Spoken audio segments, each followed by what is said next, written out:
members of the public on district equipment without charge.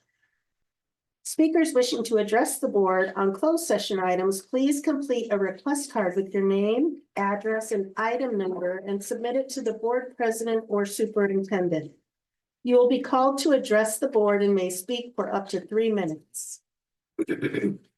Please note, the public is welcome to provide comment to the board. Remarks are limited to 3 minutes unless extended or limited by vote of the board. A maximum of 20 minutes, unless extended by the board, is allocated for each subject discussed. The Brown Act open meeting regulations under which the board must operate do not allow board members to information you may bring up.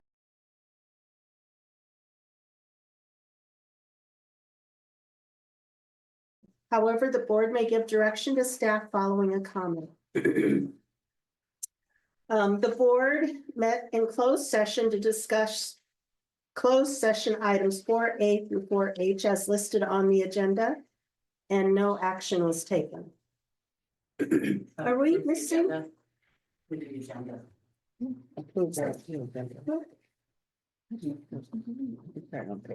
Sorry, everybody. And what about the kids? Okay.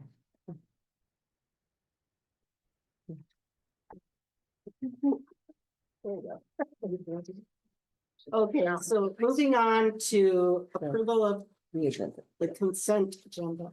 All items on the consent agenda will be approved with one motion, which is not debatable. Yeah, we got to do the regular agenda before we get to the Number 6. Sorry, everybody. next one, number 6.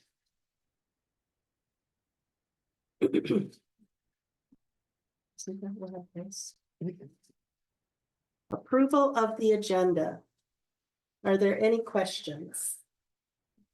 Do I have a motion to approve the agenda? I'll make a motion to approve the Report out on closed session items. No action was taken.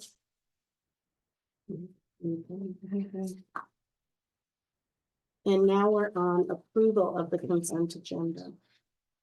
All items on the consent agenda will be approved with one motion, which is not debatable, and which requires a unanimous vote for passage. If any member of the board, superintendent, or public so request, any item shall be removed from the section and placed in the regular order of business following approval of the agenda. Are there any questions? Do I have a motion to approve the consent agenda? I'll make a motion to approve the consent agenda. I'll second. All in favor, please raise your hands. Motion passes 5-0. And superintendent and board special recognition. Should we do the kids pledge? and the roll call on here. and the roll call and the opening. The roll call. I'm so sorry, everyone. I thought it was going crazy.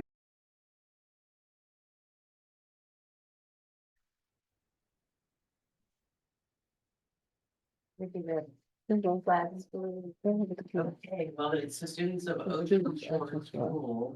We're gonna start the time about this, about this. When you get the flag salute. Yeah. Yeah.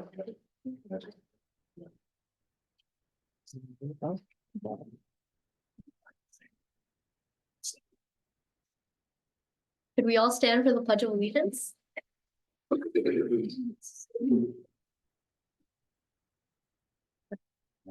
I pledge allegiance to the flag of the United States of America and to the republic for which it stands, one nation, under God, indivisible, with liberty and justice for all.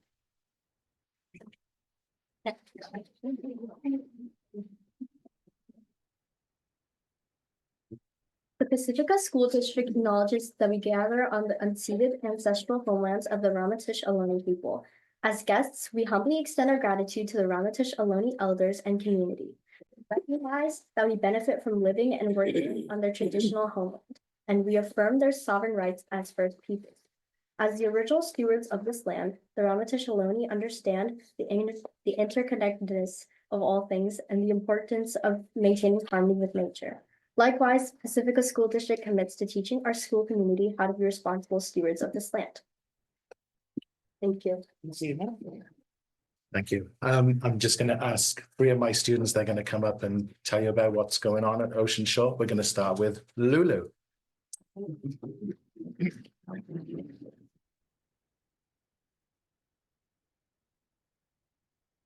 My name is Luella. I'm in 7th grade.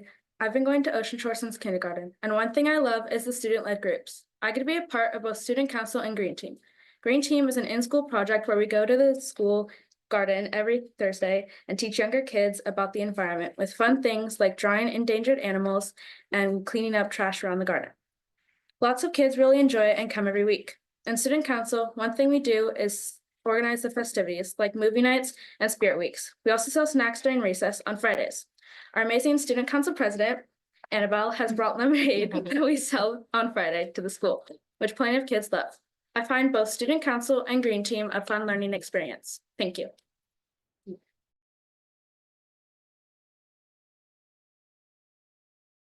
Okay, next up is Spencer.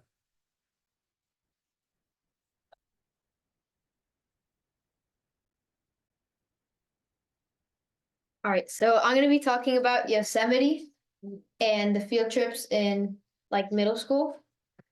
So I've been to Ocean Shore for 9 years, kindergarten to 8th grade, and it's my last year at Ocean Shore.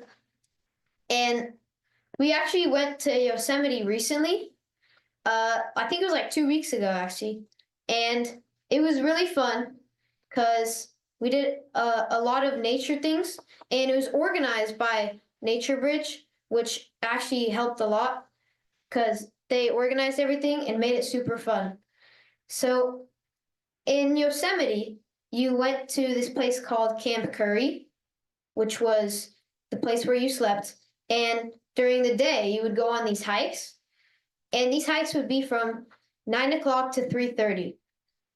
And you would walk around Yosemite Valley, looking at Half Dome, El Capitan, and all the other sites. You sometimes would draw. You sometimes would just listen to the sounds. And you would do all those fun stuff, including playing games. And so that's just Yosemite. There's still 2 other overnight field trips in middle school. The one that happens in 6th grade is Calistoga, and the one that happens in 7th grade is called Hidden Villa. I think the best one is Yosemite because it's the most like you wait the longest for it, which means usually it's the best one.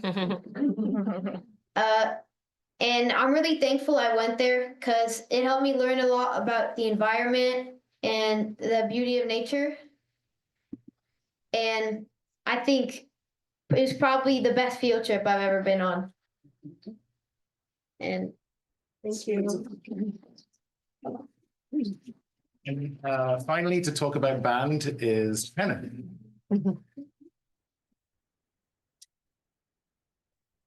Hello, my name is Kenneth Strong. I've been to Ocean Shore for around 2 years, and I've been enrolled in the band program for 2 years.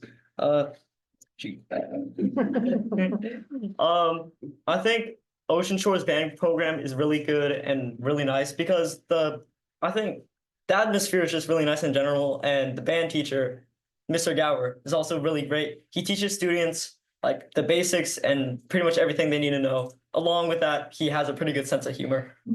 As you can see right here, I play the bass clarinet. Not much people know of it. I'll play something. All right.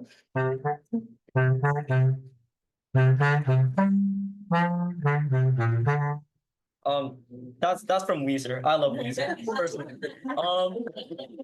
Anyways, other than that, I believe that the Ocean Shore band program is really great, and I think that many kids from grades 6 through 8 have had fun with it. I've asked some of them, and I think most of them have had positive experiences with this band program. And me personally, I really enjoy it, like I just said.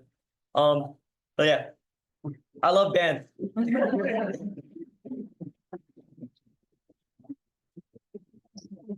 Thank you, kids, thank you. Thank Right you. Thank you, everyone. Thank you. So we're on superintendent and board special recognitions. We did.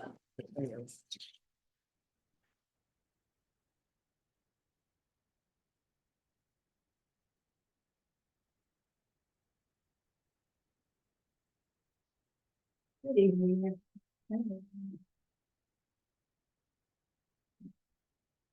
Good evening, everyone.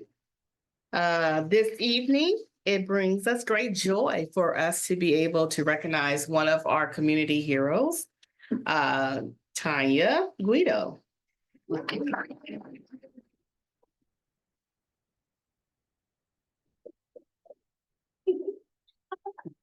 It is with deep appreciation and admiration that we honor you today as the Ocean Shore honoree. For 2 decades, Tanya has been an unwavering presence in the life of the school. She gives selflessly of her time and talents to ensure that every student and every event and every project is infused with her passion, creativity, and joy. As the architect of our beloved school yearbook, Tanya has brought the pages to life, capturing the spirit of Ocean Shore each and every year. Her dedication to creating something truly special for our students has never wavered. She doesn't just oversee the yearbook, she works alongside the students, guiding them, inspiring them, and bringing out their best, all while infusing the process with laughter and happiness. Tanya's ability to connect with every child and make them feel valued is something extraordinary. Year after year, we look forward to seeing how she captures the essence of the Ocean Shore School community. But Tanya's contributions go far beyond the yearbook, whether it's helping with last-minute requests, volunteering for field trips, even when her child isn't involved, yay, or last-minute requests, stepping in to lead campfire songs at Yosemite. Tanya's always there when we need her. Her spirit is giving and contagious, and she's never too busy to lend a hand or a listening ear. Tanya has been a dedicated volunteer for school trips, including 2 incredible experiences at Yosemite, where her enthusiasm and her beautiful voice became an integral part of the campfire magic. Most importantly, Tanya, your heart is truly one of a kind.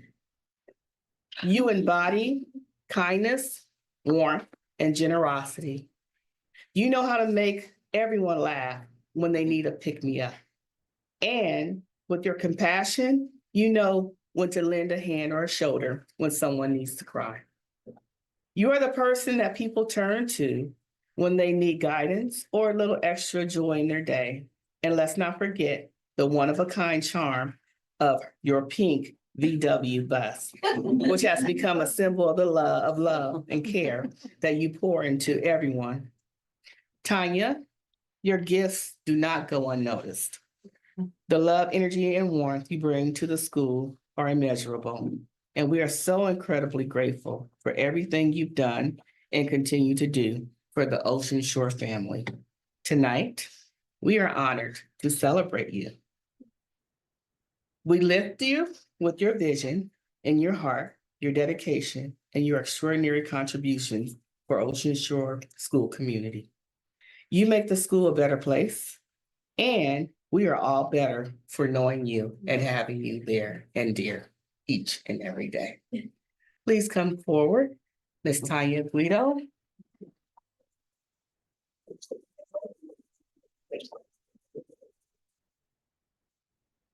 When you walked in, you sat down and then you said, well, where do I sit? And then you said, oh my gosh, it says reserved. Well, we just want you to know this evening, we did reserve a space, not only in the seat physically, but in our hearts for you and your presence. Just as you continue to reserve a space for the children in the community at Ocean Shore. So thank you very much.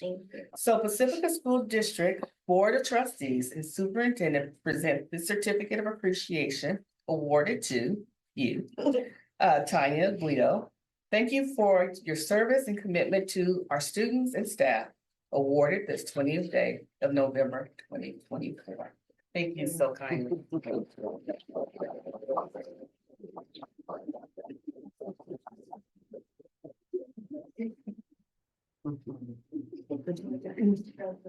Oh, you want me to say something? She's so shy.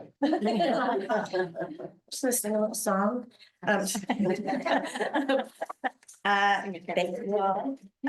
Most of you in this room have known for over 20 years, and I've been a part of Ocean Shore for more than 20 years, and it really is, it's my family, it's my home. Got two of my students right here, and I just love every year of connecting with these kids and the ability that Ocean Shore gives me to do that with everybody. So I've had 4 kids going through the program. I got my last one here, but I'm going to continue to be a part of Ocean Shore long after I have no kids there. So thank you very much. I really appreciate it.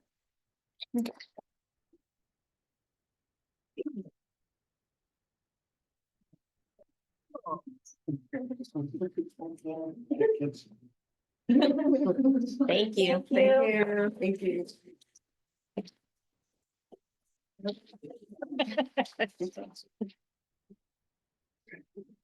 Mr. Corton, that was great, especially what is that? That's not a saxophone. Bass clarinet. Bass clarinet. Yeah. He said you might have not heard it. Okay, moving on, we have communications, LSCA. Hello, part 2. I came at 4 p.m. today to speak at closed session as well. When I came at 4, the focus of LSEA's public comment was around negotiations. We look forward to our first full day of negotiating this year, which happens to be tomorrow. We met in September for interest-based bargaining training. We met in October for half-day session. Tomorrow, as our first full day negotiating, will be at Ocean Shore School. And how appropriate that the Patty McNally Library has been reserved for us. Thank you, Ocean Shore, for letting us to get to work on your campus. LSCA wants to express sincere appreciation to the voters of Pacifica. While not yet certified, it appears that Measure EE has passed. We are very grateful for Bridget Hart, Michelle Gray, and Tara Knotts for chairing the effort. We enjoyed celebrating a successful campaign with you last Thursday. We look forward to working with the district to ensure we follow the language of the ballot measure and use this money to attract and retain qualified teachers, counselors, and school staff by providing competitive compensation to account for cost of living increases. LSCA looks forward to the superintendent's budget collaborative on December 11th. We are eager for the results from the demographer, and we look forward to working together to ensure that we staff classrooms to have quality education for our students. We hope everyone enjoys the fall break with their families, gets some rest, as there's a lot of work for us to do in the next few months. Thank you.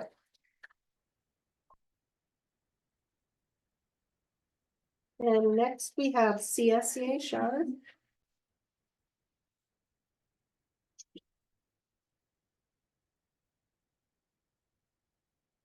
I kind of want to say what he said, no.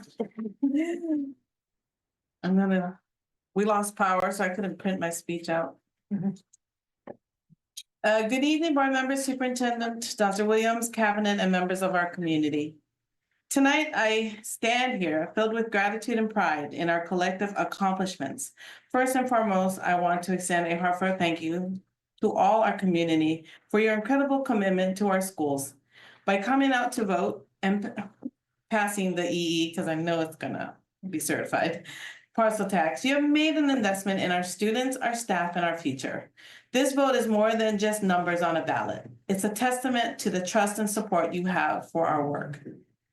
And it will make a real difference in the lives of countless students. We couldn't be more grateful. I also want to acknowledge Dr. Williams and the cabinet for their responsiveness and dedication to addressing the needs of our staff.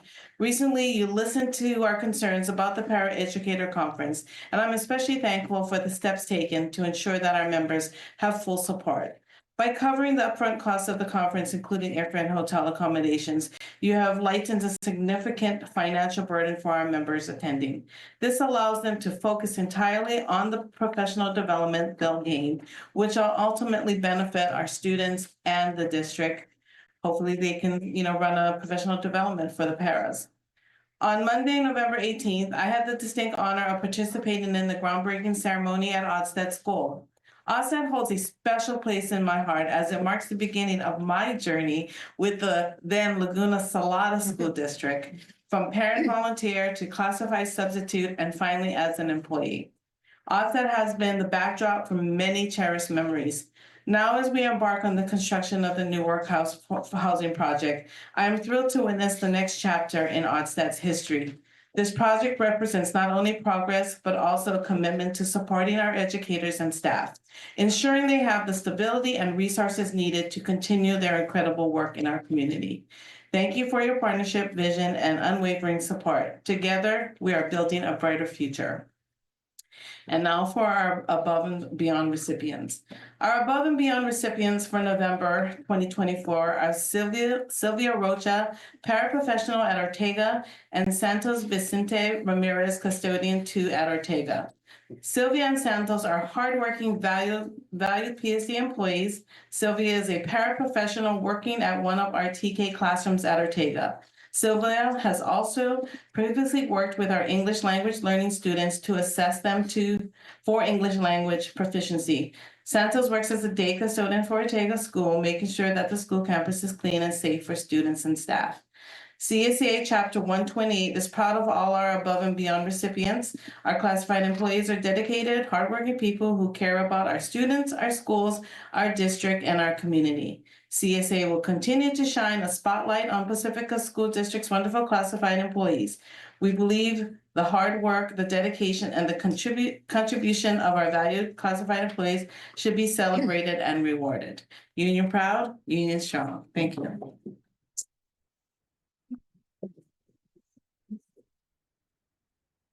We have our student board representatives.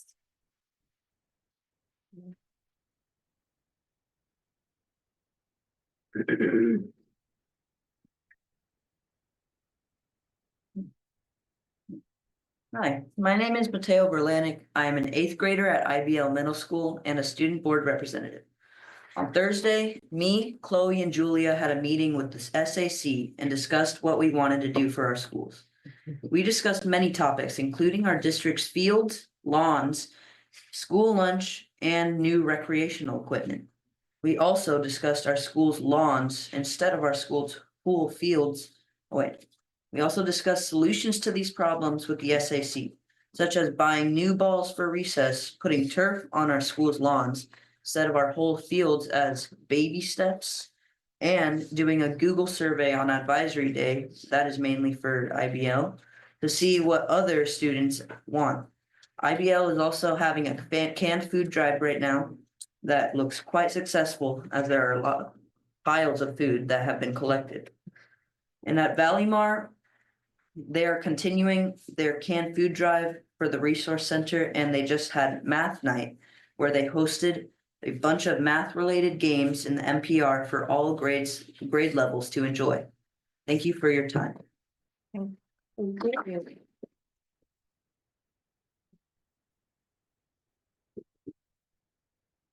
Okay, people wishing to address the board. We have one, Nicole Fletcher. 2 online. Oh, one on one.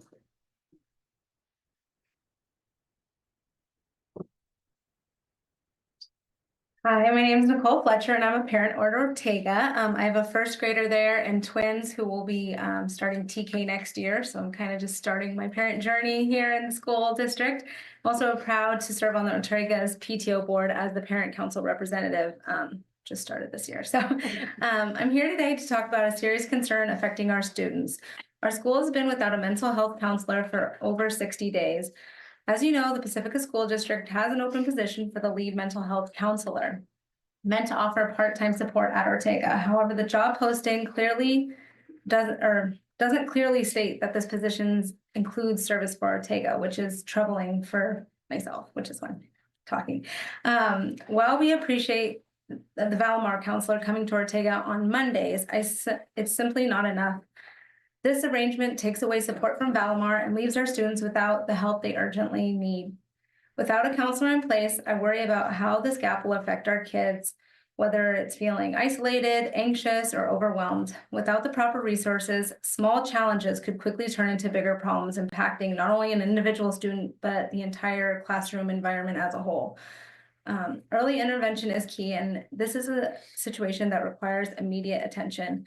I'm asking the board to prioritize filling this position as soon as possible. Please use your networks, whether through teachers, parents, or community connections, to help bring attention to this role. Additionally, while the search for a lead mental health counselor continues, I ask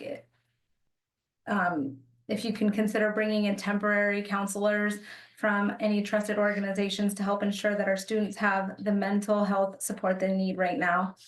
Our kids deserve a safe, nurturing environment where they can thrive emotionally, academically, and socially, and I hope you'll make mental health the top priority for Ortega's youngest learners. Thank you so much for your time and consideration. Do you have anybody else? I think a few online. Christina Lee. Hi, good evening. Can you guys hear me? Yeah. Apologies for not braving the weather to join you in person. My name is Christina Lee, parent of 2 Ocean Shore students and field trip coordinator for 2 Ocean Shore classes. My comments this evening are made on behalf of the Ocean Shore community. We understand that the district is reviewing the policies and procedures regarding field trip volunteers to determine what changes need to be made to protect the children from harm and the district from liability. We wholeheartedly support the district's efforts in this regard. We want our children to be safe, and we want the district to be focused on serving the students and not on litigation. We further appreciate that while this review is pending, field trips may continue as they have been with parent field trip drivers. As this review proceeds, we want to emphasize our need, not desire, not want, and not hope, but need that any updates to field trip policies and procedures allow for parent field trip drivers, because a ban on parent field trip drivers would effectively be an end to field trips. Given Ocean Shore's expertise with safely facilitating dozens of field trips per year, we wanted to reiterate our prior offer and willingness to work together with the district in conducting this review. We recognize that in order to continue allowing for parent field trip drivers, those volunteers may need to fulfill additional requirements for clearance. Indeed, Ocean Shore itself is in the process of having all its volunteers complete training regarding sexual abuse and molestation, aka SAM training. To date, more than 80 Ocean Shore volunteers have completed the training. In closing, we want to note again our support of the district's efforts to improve field trip policies and procedures for the benefit of the students in the district. We at Ocean Shore are here to help the district to ensure any updates to the field trips, policies, and procedures continue allowing for parent field trip drivers, even if it means more requirements to ensure student safety while minimizing any liability exposure to the district. Thank you. And Barbara, is there anybody else? Dawn? Hello, can you hear me? Hello? Yes, we can hear you. Thank you. My name's Dawn Regi, and I'm a parent of a 5th grader and the PTO president at Ortega Elementary. You may be receiving our emails, and I'm sure there are many more that will be coming. When planning for this school year, the community of Pacifica asked you to prioritize our students' mental and emotional well-being by keeping counselors and those positions at school sites. Today is the 67th day of school and the 67th day that our students have not had access to an Ortega-specific school counselor, unlike all other school sites in Pacifica School District. We're a pretty understanding and patient community, but this is absolutely outrageous. As Board of Trustees, we're asking for you to prioritize outreach on this role.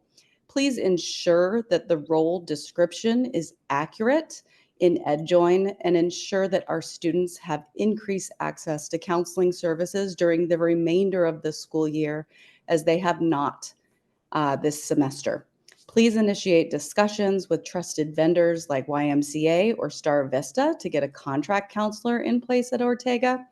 And as we continue to wait, please direct Pacifica School District cabinet members to make time in their schedules to assist at Ortega.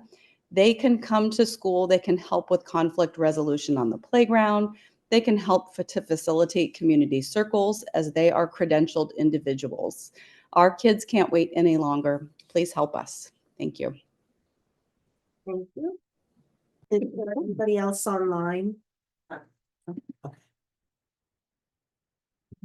So moving on, we're on correspondence. Does anybody have any correspondence to report? I did get 4 letters, which probably everyone else has got, regarding the counselors and the concerns around that. So, Yeah. I received several of Ortega parent emails as well.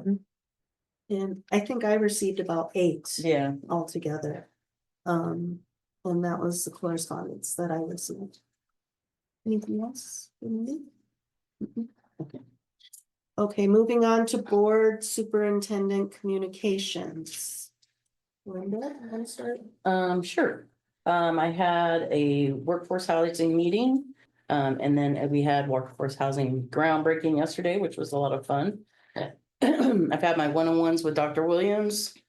I also want to extend a thank you to the community for voting for in a positive way for EE. We still have a couple more days to certify it, but I think we're on our way. I also like to thank you.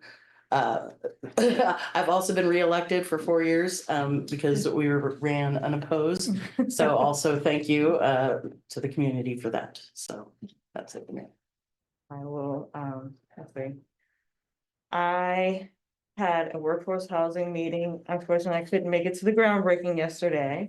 I've done my meetings with Dr. Williams, and then today I got to spend some time with Dr. Williams and Principal Corton at Ocean Shore School and the students, and that was a lot of fun. I really enjoyed that, so thank you for having me at your school today. Also, thank you for, I don't know, we got reelected because no one ran, but this is a hard job, obviously. Thank you all for voting for EE. That was really important. We really needed that. So thank you to the community for that. Okay. I had a music department meeting and an LSCA meeting with Megan Ellsburn and Dr. Williams and the Pacifica Collaborative. There was an individual workforce housing meeting and then the groundbreaking on Monday. And then also attended the CPAC meeting on Monday. To add other than I had my regular weekly meetings with Dr. Williams, and I'm just putting this in here that I did receive everybody's emails from Ortega. If I haven't responded to you, I did receive them. I also had a meeting myself and Dr. Williams with LSCA presidents. These are something that is new, that LSCA over the years has requested access to the board members. And so this year we started, do we call them collaborative meetings, or what is the real title? Yes, they are collaborative meetings. Yes. And so in the 2 meetings I've been to, we've talked about different things, brainstorming. The last one had more to do about communication. And I would like these meetings to be a 2-way street. Sometimes when we're board members, we take a lot of criticism. And so I want to make sure that everybody's the same and equal and having equal time during these meetings, and that we're talking about the students too, and any programs that are successful out there. I would really like to hear about the successful programs that are happening in our school district. Did Then this one was really important. The next one, Dr. Williams and Needy and myself met with Josh Becker's office and his legislative aides. The meeting was focused on why Pacifica School District is always the lowest funded school district. And we finally have somebody who's paying attention. So we want to kind of keep that relationship going. Also, I attended the workforce housing groundbreaking ceremony, and there were other attendees there, including Assemblyman Mark Berman, the Pacifica Mayor Sue Bauderlaus, and other council members and everybody from Brookwood. And I just wanted to thank everybody who came to and supported us. And lastly, I just wanted to thank Pacifica community, parents, guardians, teachers, students, everybody who lives here for passing EE. I mean, it's not official yet, but it's been good. Good evening. I also would like to thank the community of Pacifica for the seemingly passage of Measure EE. We are proud of the community support, and we look forward to engaging in efforts that will continue to strengthen our community and our district. Since the last meeting, I've attended, of course, a host of meetings, school visits.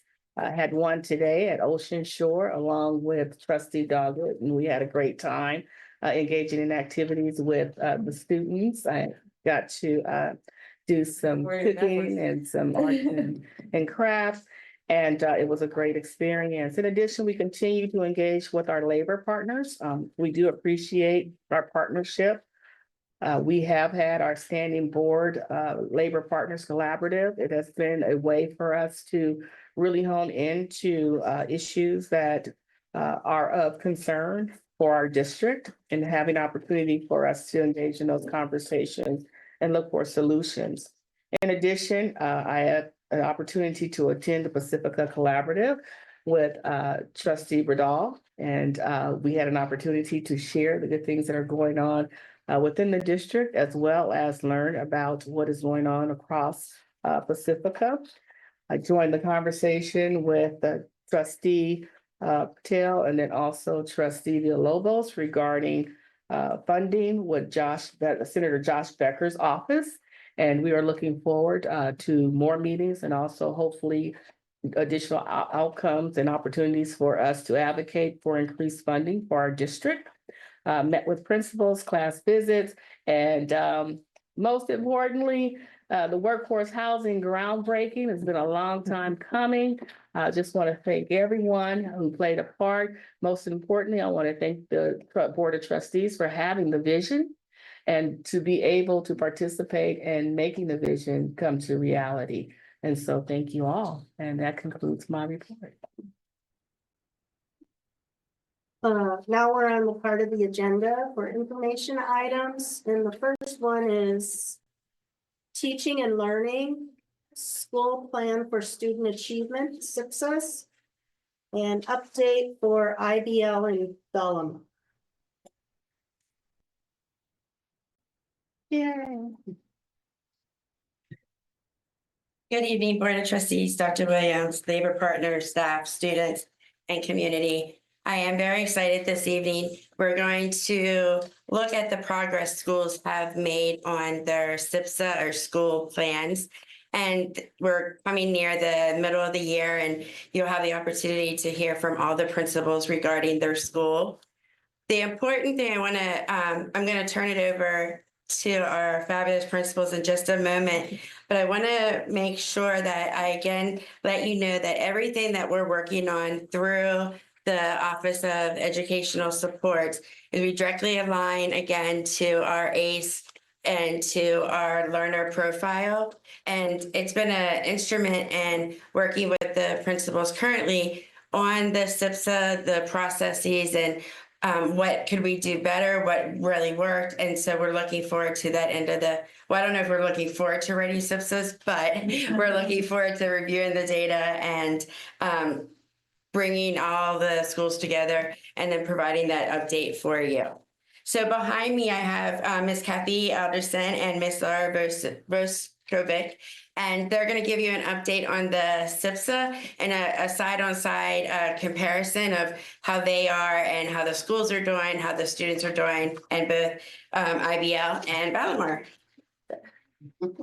Okay, awesome. Hi, everybody. I'm Laura Vuskovic, the principal at Ballymore, and just wanted to thank the Board of Trustees and Superintendent Williams, cabinet members, everybody here for having us here tonight to talk about our SIPSA plans. Can you skip over a few more? There's a clicker on the. Awesome.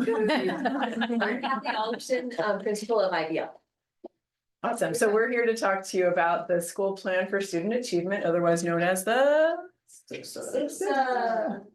So what we're going to talk about today in our presentation is basically the who, what, whys, wheres, and hows of the SIPSAs, and we usually refer to it as the SIPSAs. First of all, we're going to start with what is a school's plan for student achievement. So the school plan, or the SIPSA, it's just easier, outlines our school's goals, and they're aligned to the LCAP goals that the district has. We outline from our goals, we come up with strategies and action plans to achieve those goals. It's kind of our roadmap, our guiding light, all of those metaphors, but it's really what we are looking as we progress through the year. And what's really cool about putting together a SIPSA is that the administration works with our stakeholders. So we work with family members, we work with students, we work with teachers and staff members. We all come together to make sure that our resources are distributed and are equitable, and our goals are meeting the needs of our students. So where do we start with the development of the SIPSA? We look at last year's SIPSA, even previous year's SIPSAs. We look at those to just review the goals and the resources and how they were spent and how we did on them. And we use that information to review that new testing data that we have. We look at all sorts of data, the iReady, the CASP, the attendance, behavior, and we use that to not only look at all students, but like dive deeper into subgroups of students, because we're going to use that information to really evaluate what needs we need, where we want to spend our resources to basically, find out how we can, improve student learning. And the next thing that we're going to talk about is, through this process of developing the SIPSA, we collaboratively create our shared vision for improvement. And it, like we said, gives us a roadmap. It shares accountability. It makes, the folks that are involved in making these decisions have a lot of buy-in because they were part of making it. And it's the plan for improvement. We define a plan with goals and resources to help not only improve student learning, but also to improve our practices as teachers. So we brought two pieces of data. I mean, just like a little bit of data. The two pieces that we brought, the first one is about our enrollment by ethnicity. And what we do as a committee and a team is we look at it and we come up with trends, we come up with things that we notice. We have added the 24-25 because we started to monitor and look at how our school has changed this year. So we've thrown on that last column there. But what we noticed is that basically our enrollment data is showing us that our by ethnicity is that it's pretty stable. We are fortunate, we are pretty excited that IBL's population enrollment is increasing recently. Cool. And here's some of Ballymar's data that we had. Again, we haven't changed too much by our ethnicity groups. We did notice last year that our Hispanic population had decreased slightly. And we also noticed last year that our attendance went up due to the addition of a TK. And then this year we're noticing that our enrollment went down a little bit. So these are just some of the things that we look at. Another important data set that we look at are our subgroups. So this chart's broken up by our schools. The blue is going to be IBL and the gold is going to be Ballymore. And we dive deeper into all students. And we have three categories. They're historically marginalized groups of students that we focused on in our SIPSA. Students with disabilities or SWD, students who are socioeconomically disadvantaged, SED, multilingual learners, MLLs or English language learners. So in looking at Valley Mars data, we noticed that before this year, a lot of those, all three of our groups had a slight increase each year. And those are kind of wonderings that we made as our group. And then this year, we noticed that they slightly went down. With IBL, one of the things that we noticed, and again, these are important groups for us to take a look at, and is that the socioeconomically disadvantaged and the multilingual learners seem to be decreasing and our students with disabilities increasing. And when we added this year's on there, the 24-25, we noticed that there was a significant jump in our students with population with students with disabilities. Oh, okay, so we looked at lots more data, but we only showed two. But then we started and we thought about what are our goals going to be, and we have three major goals. One of them is for language arts, one of them is for math, and one of them is for school climate. So what we did is we came up with a goal, and basically we want to make sure that all students are increasing the percentage of all students is increasing at early on, meet or exceed grade level on the iReady test. We at IBL and Valley Mark too, we kind of chose the iReady because it's the same cohort of students. So we really can analyze how we are doing throughout the year. So from the beginning of the year, we want to see an increase to the end of the year. So we have a metric. So our metrics are for all students, and then we drill down into multilingual learners, socioeconomically disadvantaged students, as well as students with disabilities. Valley Mars goal number 1 is also very similar to IBL's, and it connects directly with LCAP goal number 2. We also wanted to see an increase of students who are meeting standard or exceeding standard. And so we did it for all students, and we also drilled into our subgroups because we wanted to see the same type of improvement from them as well. And our goal ultimately is to close that achievement gap that we see over and over with our historically marginalized groups of students. Math is the same idea. So we took a look at all students.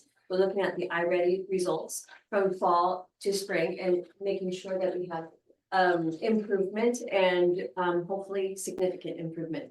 And again, we're looking at all students, but then we're drilling down and making sure that those students, the multilingual learners, the socioeconomically disadvantaged, and the students with disabilities have the supports they need to be successful as well. Valley Mark goal number 2 is very similar. It also aligns with LCAP goal number 2. You might notice that Kathy and I may or may not have worked together on our SIPSAs because we definitely had some of the similar ideas. But again, just looking for an increase in all students on their math from iReady from the fall to spring. And what's cool about doing this now is that we do have our fall data that you've seen on both of these slides, where right now we know how many students or what they scored on their fall data on iReady, and going into all of our ILT meetings and our site council meetings and our staff meetings, we can show this data like this is where we're at, and this was our goal. This is where we want to be. Before you go, go ahead. The other thing that is that I wanted to throw in there is not only are these subgroups those that are suffering from the achievement gap, we want to really make sure that we're supporting them, but they're also students that we use our supplemental funds for, right? We're really targeting in on the multilingual learners and the socioeconomically disadvantaged students. So we really want to use that money that we get really effectively so that we can support those groups. So now you've seen our goals, and another part of the SIPSA is creating strategies to implement these goals. So we get work together with all those stakeholders to come up with some strategies. Kathy and I got together and noticed that we had a couple of shared strategies for both our math and language arts goal. They started with professional development. We're lucky enough to have had really wonderful professional developments as a site, as a district this year with iReady, the science of reading, PBIS, and multi-tiered systems of support. We also really want to leverage the expertise in the room of all of our professionals, right? So we use our Early Out Wednesdays to have teacher collaboration and professional learning communities. We've also done some data dialogues where we just do some deep digs into the data. We look at our iReady and CASP and again, ask those questions, what do we notice? Why do you think it's happening? And how is this going to impact our teaching? Kathy and I at Valleymar and IBL are lucky to have response to intervention programs where small groups of students and even individual students are pulled out for instruction at where they need it. And we also have We also are working not with response to intervention, but we also have small groups where the ability to pull out some of those kiddos that we really need to boost their, their reading skills. Something as simple as word walls is on both of our SIPSAs so that we make sure that the academic language is right there for students to look at and to read and to use during class discussions. We both have homework centers, so there's a place for students to go before and after school if they need additional help. And supplemental online tools. We have a variety of them, but the main one that most schools, all of our schools use is the iReady, the personalized instruction, personalized lesson plans. So, yeah. Well, that's me too. School climate. So school climate is our third goal, and it ties directly with LCAP goal number 3. And our metrics are all about attendance, improving attendance.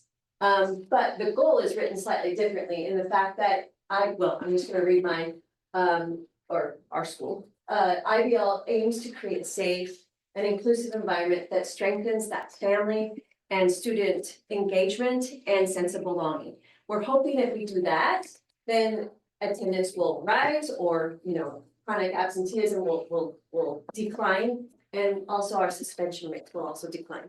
So we have a slightly different subgroup here that we're looking at, socioeconomically disadvantaged. When we looked at the California dashboard, there were 2 groups that were of concern, and one was socioeconomically disadvantaged and the 2 or more races. So we really wanted to put those metrics in to make sure that we were addressing their needs. Valleymar has very similar school climate goals.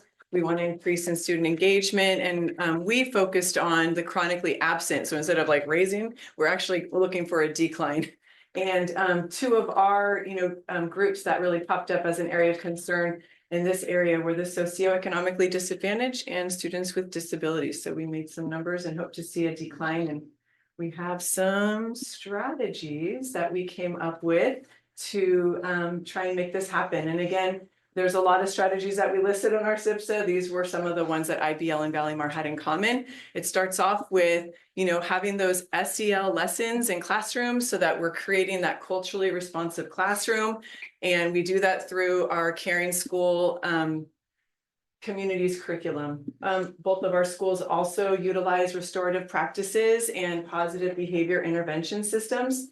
IBL and Valleymar are lucky enough to have a full-time counselor. They're able to see individual students and groups of students and do class presentations.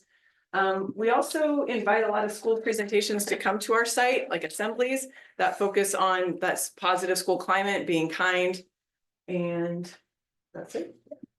I'm going to continue on with the discussion of that we really want to increase community in the number of community events. We want to get more involvement from the parents, the guardians, the students, and make sure that we provide a place for them to come and get together that's outside of school.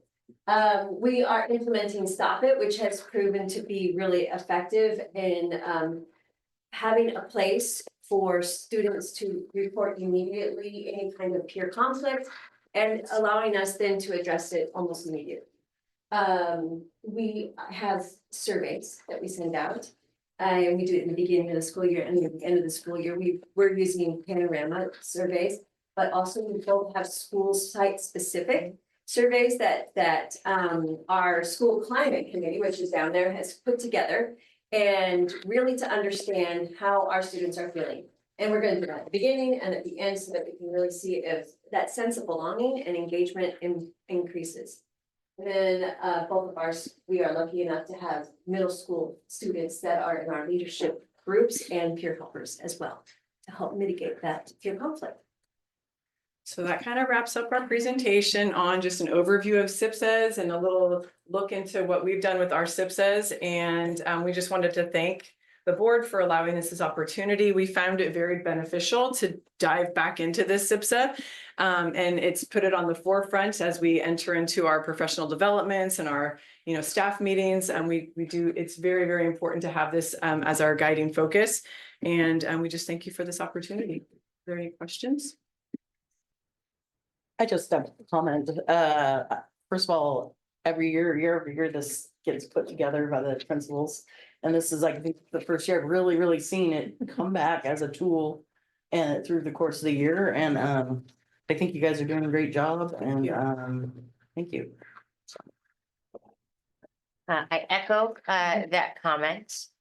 And this is maybe more a comment for Dr. Williams or a question for Dr. Bowman and Dr. Williams is I wonder what the SIPSA would look like if the goal was 100% as opposed to an incremental improvement. What would we do differently in that environment? Because it occurs to me sometimes when we set incremental goals, and I know that's how the SIPSA works, so this is not me commenting on you should change the goal or anything like that.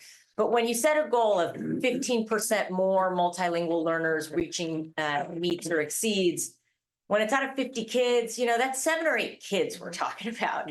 And so what if the goal was 100%? What would we do differently from an intervention standpoint if this year we were going to get 100% of those students at meet or exceeds?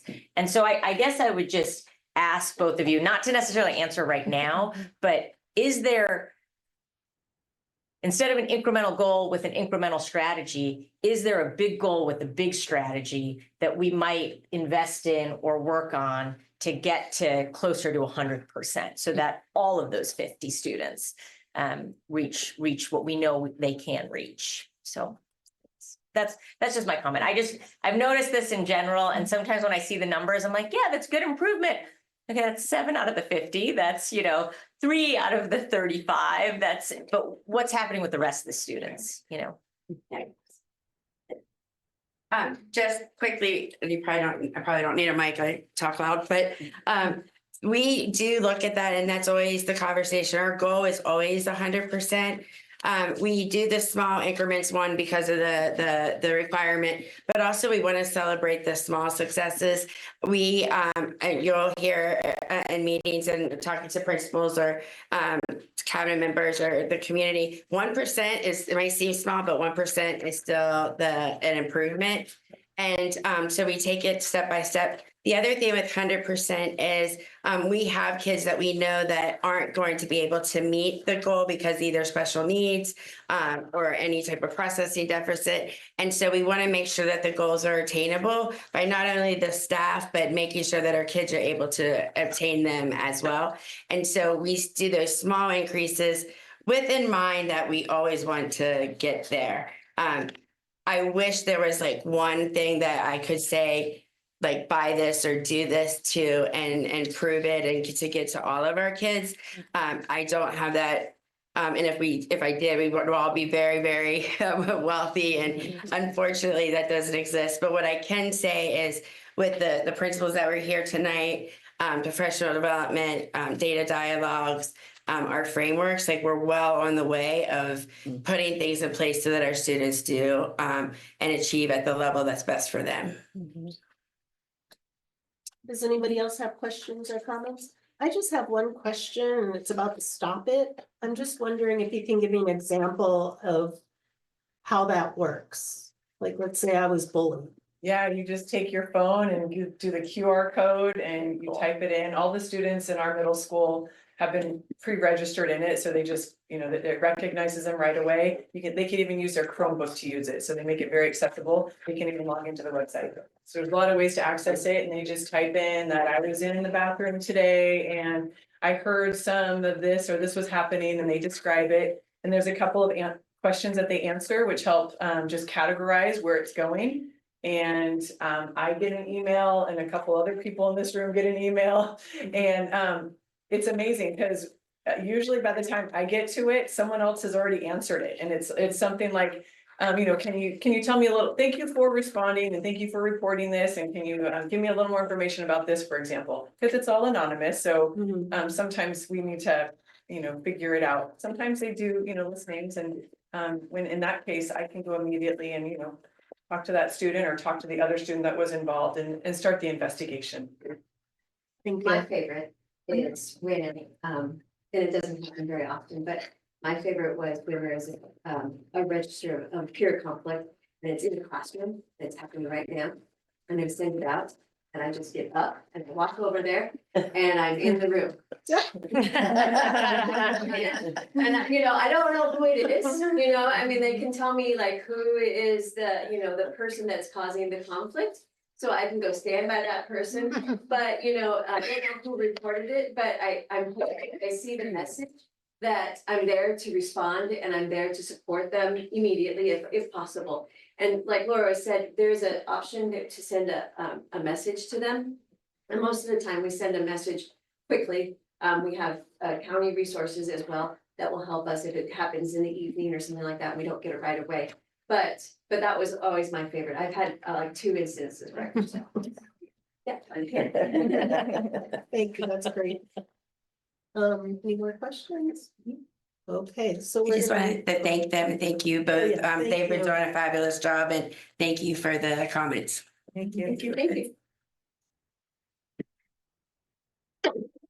you. So we are moving on to organizational chart, and that's with Dr. Williams.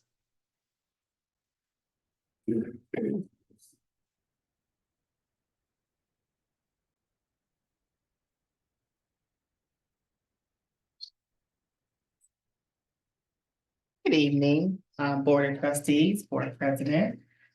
This evening, I'd just like to bring to your attention the organizational chart for Pacifica School District for the 2024-2025 school year. This chart is presented to provide just a snapshot of the organization of our district and the names and roles of hardworking individuals that support students, families, and staff. In addition to our overall district organization chart, each school and department will follow up and have individual charts as well to represent their school and their department efforts. All right, thank you. Any questions? All right.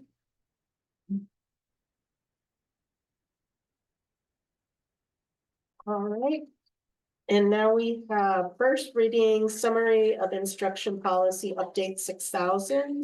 Dr. Bowman.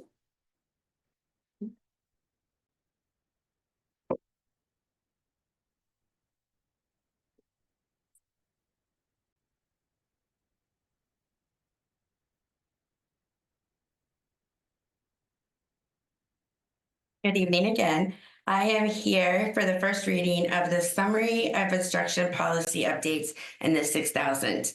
The Pacifica School District works to ensure the district policies and administrative regulations are up to date to support students and staff of the local community. It's recommended that the Board of Trustees review and discuss proposed updates to the following board policies and administrative regulations during the first reading. Board Policy 6000 Concepts and Roles. Board Policy 6164.2 Guidance and Counseling. And Board Policy 6177 Summer Learning Programs. These are provided by the bylaws of CSBA and were updated of December of 2023. And we're asking for you to review those for possible approval and during the second reading.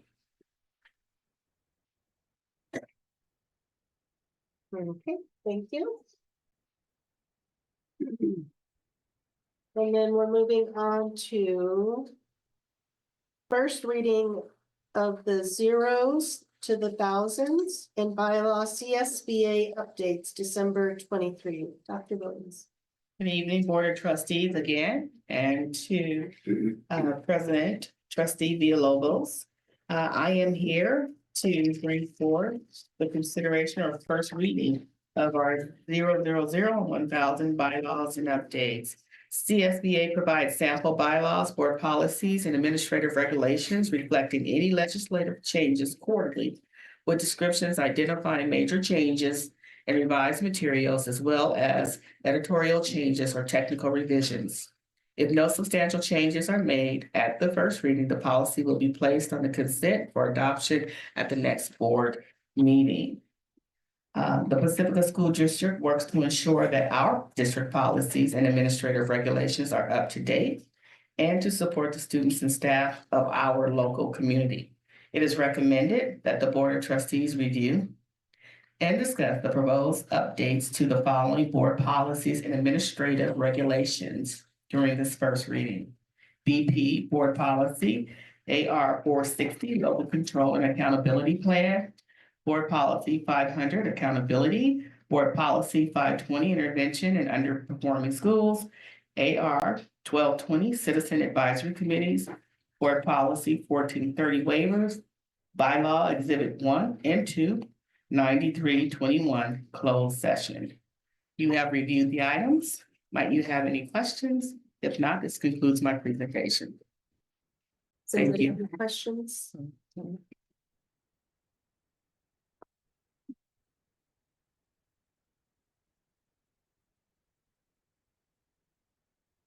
Okay, now we're moving on to our action items.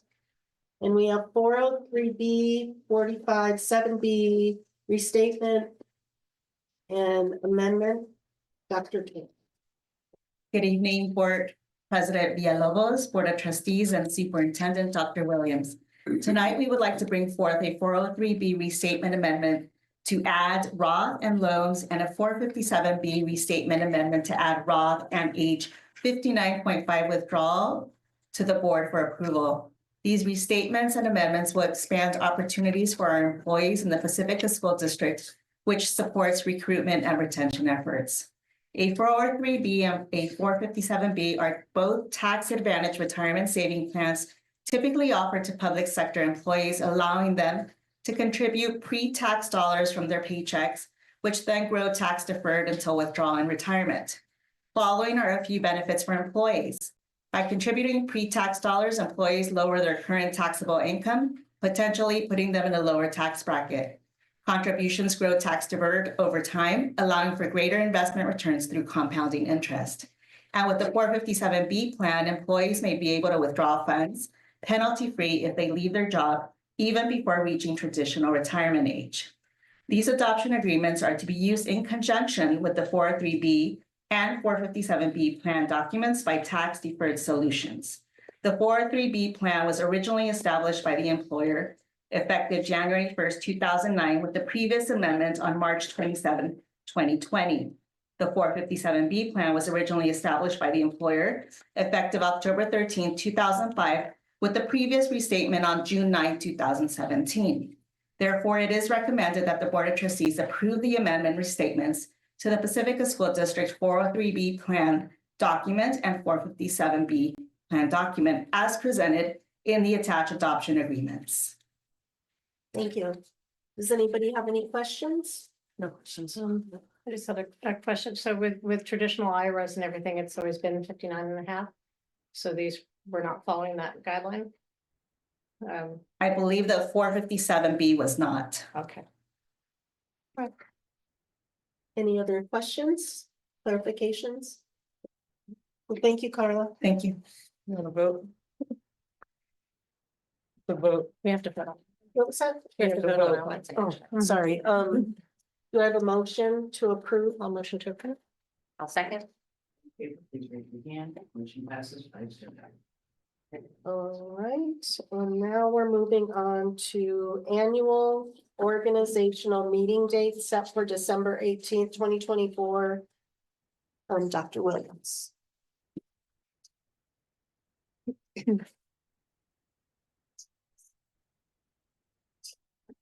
Good evening yet again to our Board of Trustees and President Villalobos.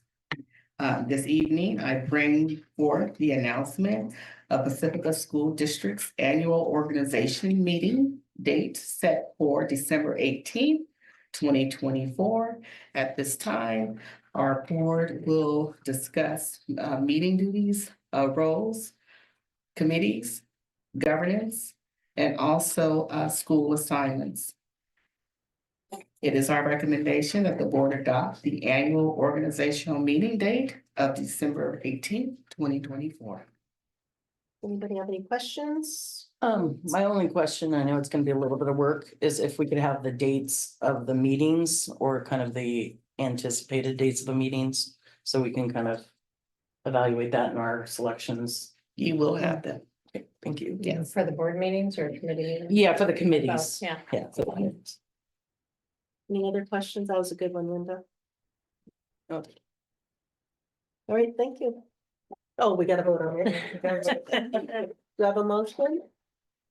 I'll make a motion to approve. I'll second. Please raise your hand. Motion passes 5-0. Thank you. Thank you. Okay, and I can't believe we're here. We're at number 13, Board of Trustees, Superintendent's recap and future agenda items. Does anybody have any afterthoughts or recap?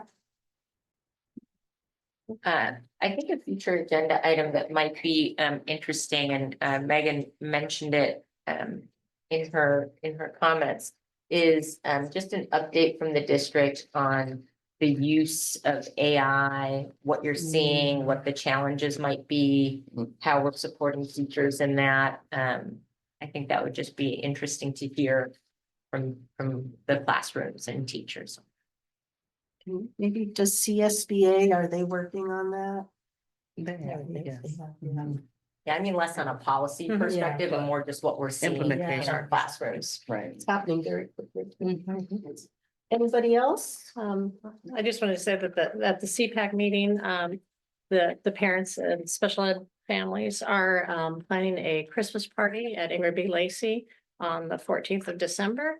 And I think it starts at 11 o'clock for the families of all the special ed kids, and they have games and activities and everything. It's really, I've gone the last couple of years, and it's really great group to be there, so. That's at IBM. For any- you said? Yes. Okay. So for any of the board members, especially to be able to attend, it's great, but it's for to support all the special ed families. I think I have some time off. I haven't It's a taken too Saturday. much. I did want to request something from the board members.